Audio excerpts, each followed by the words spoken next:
Olá, eu me chamo Eduardo Mano e você está ouvindo a Bíblia em um ano, um projeto de leitura da Bíblia Católica em 365 dias. Este daqui é o dia de número 105.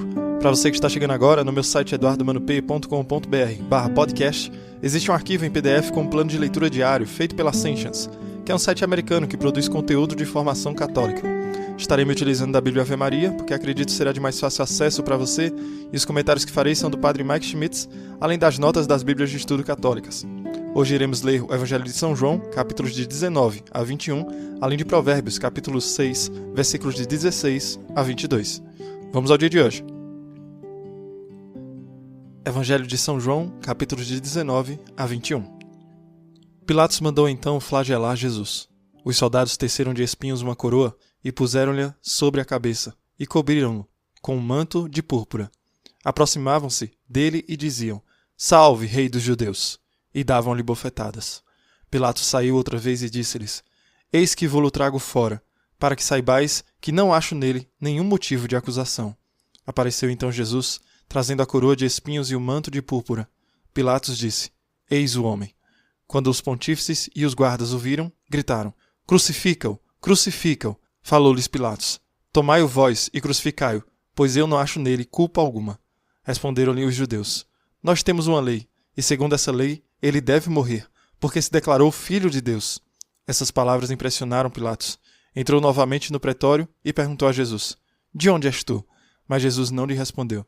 Pilatos então lhe disse: "Tu não me respondes? Não sabes que tenho poder para te soltar e para te crucificar?" Respondeu Jesus: "Não terias poder algum sobre mim, se de cima não te fora dado. Por isso, quem me entregou a ti tem pecado maior." Desde então Pilatos procurava soltá-lo, mas os judeus gritavam: "Se o soltares, não és amigo do imperador, porque todo o que se faz rei se declara contra o imperador." Ouvindo essas palavras, Pilatos trouxe Jesus para fora e sentou-se no tribunal, no lugar chamado Lajeado, em hebraico, Gábata. Era a preparação para a Páscoa, cerca da hora sexta. Pilatos disse aos judeus: "Eis o vosso rei." Mas eles clamavam: "Fora com ele! Fora com ele! Crucifica-o!" Pilatos perguntou-lhes: "Hei de crucificar o vosso rei?" Os sumos sacerdotes responderam: "Não temos outro rei senão César." Entregou-o então a eles para que fosse crucificado. Levaram então consigo Jesus. Ele próprio carregava a sua cruz para fora da cidade, em direção ao lugar chamado Calvário, em hebraico, Gólgota. Ali o crucificaram, e com ele outros dois, um de cada lado, e Jesus no meio. Pilatos redigiu também uma inscrição e a fixou por cima da cruz. Nela estava escrito: "Jesus de Nazaré, Rei dos Judeus." Muitos dos judeus leram essa inscrição, porque Jesus foi crucificado perto da cidade, e a inscrição era redigida em hebraico, em latim e em grego. Os sumos sacerdotes dos judeus disseram a Pilatos: "Não escrevas Rei dos Judeus, mas sim, este homem disse ser o Rei dos Judeus." Respondeu Pilatos: "O que escrevi, escrevi."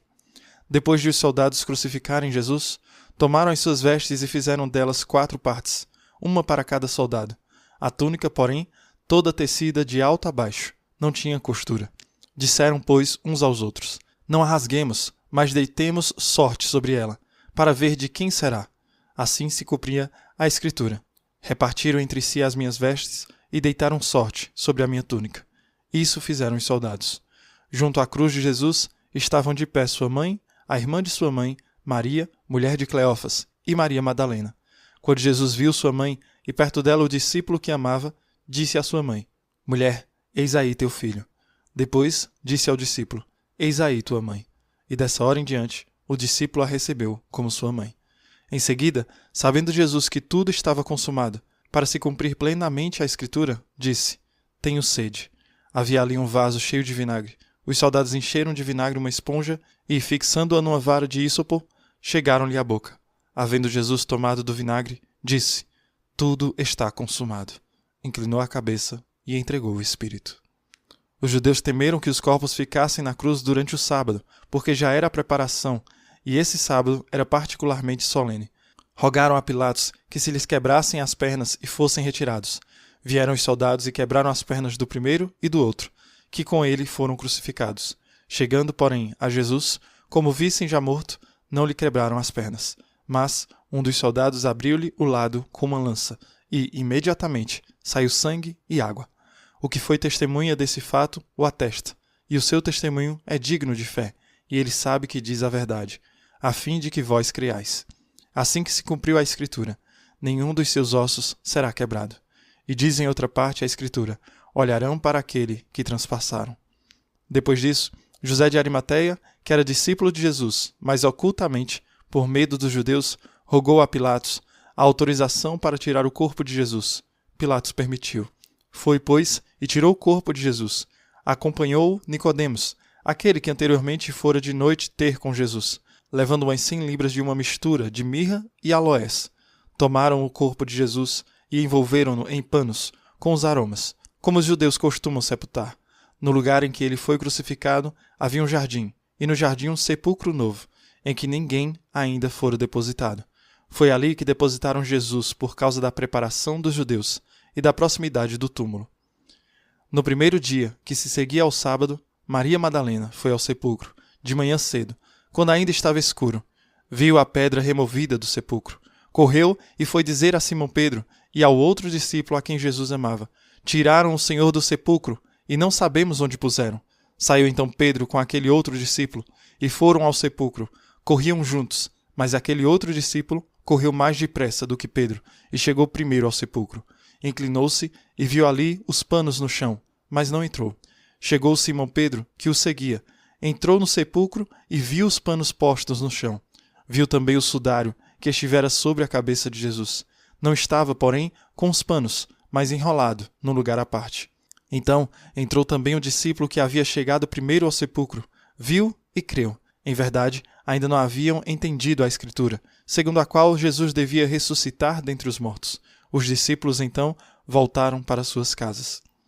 Entretanto, Maria se conservava do lado de fora, perto do sepulcro, e chorava. Chorando, inclinou-se para olhar dentro do sepulcro. Viu 2 anjos vestidos de branco, sentados onde estivera o corpo de Jesus, um à cabeceira e outro aos pés. Eles lhe perguntaram: mulher, por que choras? Ela respondeu: porque levaram o meu Senhor e não sei onde o puseram. Ditas essas palavras, voltou-se para trás e viu Jesus em pé, mas não o reconheceu. Perguntou-lhe Jesus: mulher, por que choras? Quem procuras? Supondo ela que fosse o jardineiro, respondeu: Senhor, se tu o tiraste, dize-me onde o puseste, e eu irei buscar. Disse-lhe Jesus: Maria. Voltando-se ela, exclamou em hebraico: Rabone, que quer dizer mestre. Disse-lhe Jesus: Não me retenhas, porque ainda não subi a meu Pai. Mas vai a meus irmãos e dize-lhes: Subo para meu Pai e vosso Pai, meu Deus e vosso Deus. Maria Madalena correu para anunciar aos discípulos que ela tinha visto o Senhor e contou o que ele lhe tinha falado. Na tarde do mesmo dia, que era o primeiro da semana, os discípulos tinham fechado as portas do lugar onde se achavam, por medo dos judeus. Jesus veio e pôs-se no meio deles. Disse-lhes ele: A paz esteja convosco. Dito isso, mostrou-lhes as mãos e o lado. Os discípulos alegraram-se ao ver o Senhor. Disse-lhes outra vez: A paz esteja convosco. Como o Pai me enviou, assim também eu vos envio a vós. Depois dessas palavras, soprou sobre eles, dizendo-lhes: Recebei o Espírito Santo.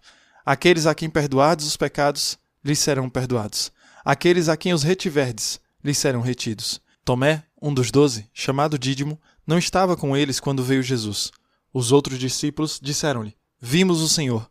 Mas ele replicou-lhes: Se não vir nas suas mãos o sinal dos pregos, e não puser o meu dedo no lugar dos pregos, e não introduzir a minha mão no seu lado, não acreditarei. 8 dias depois, estavam os seus discípulos outra vez no mesmo lugar, e Tomé com eles. Estando trancadas as portas, veio Jesus. Pôs-se no meio deles e disse: A paz esteja convosco. Depois disse a Tomé: Introduz aqui o teu dedo, e vê as minhas mãos. Põe a tua mão no meu lado. Não sejas incrédulo, mas homem de fé. Respondeu-lhe Tomé: Meu Senhor e meu Deus. Disse-lhe Jesus: Creste, porque me viste. Felizes aqueles que creem ser ter visto.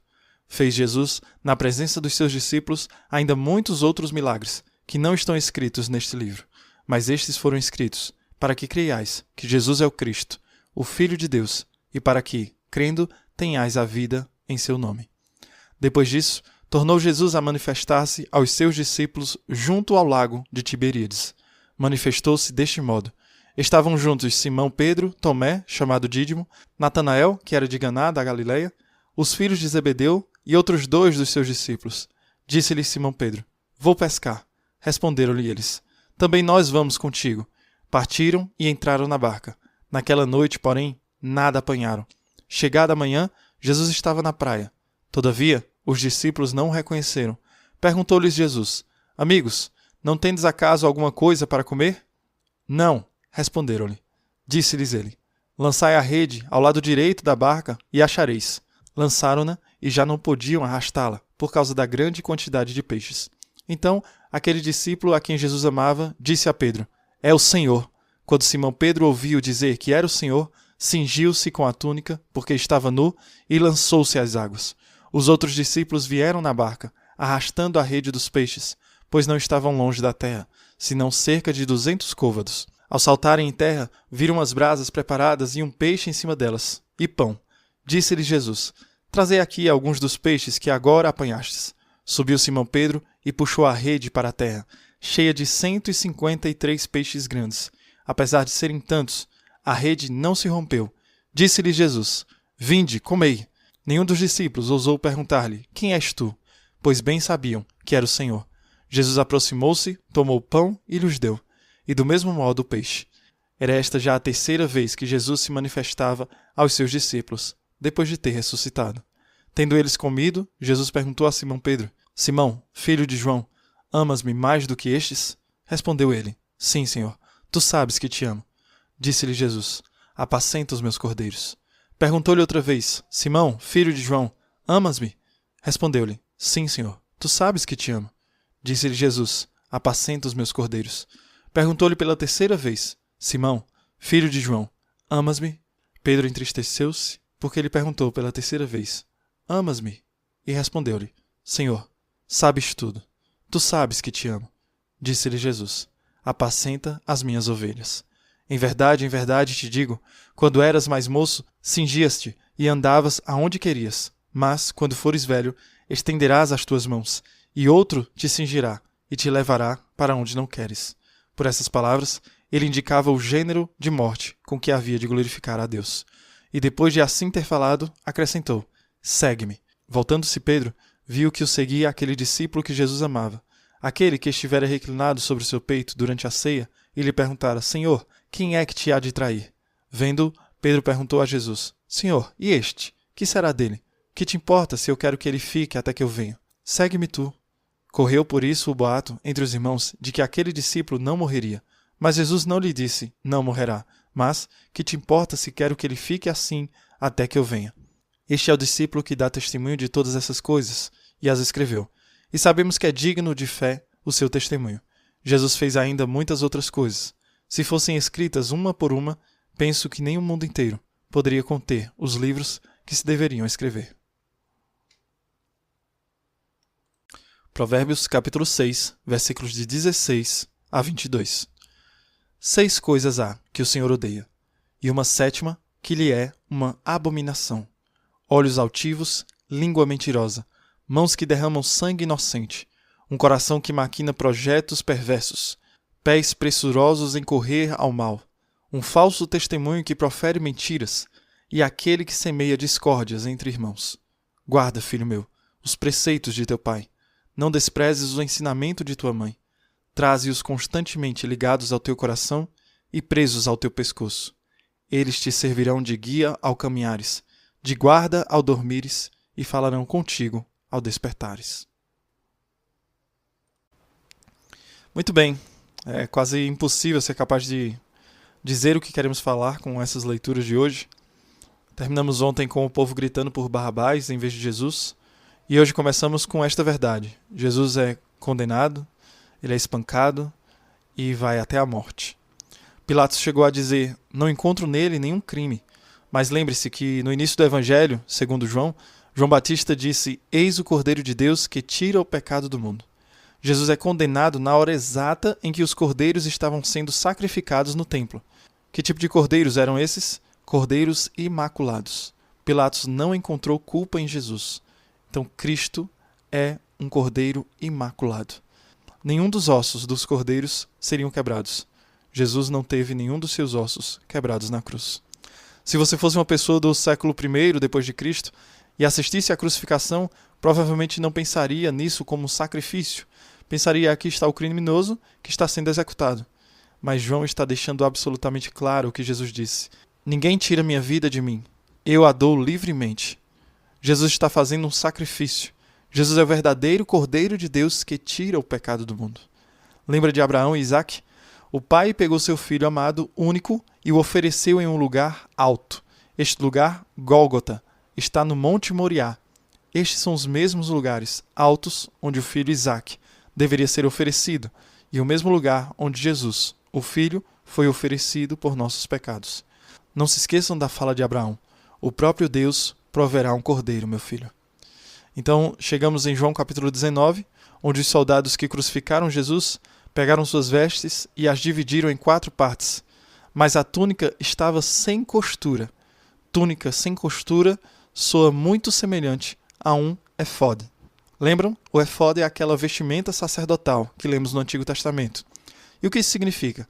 Significa que Jesus usava uma veste sacerdotal ao oferecer o sacrifício do Cordeiro de si mesmo à glória do Pai.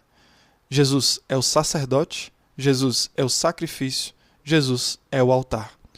O que o sacerdote e rei Jesus diz na cruz logo em seguida: Jesus, que havia sido sufocado até a morte neste momento e está morrendo. Lembre-se, embora Jesus seja totalmente Deus, ele também é totalmente homem.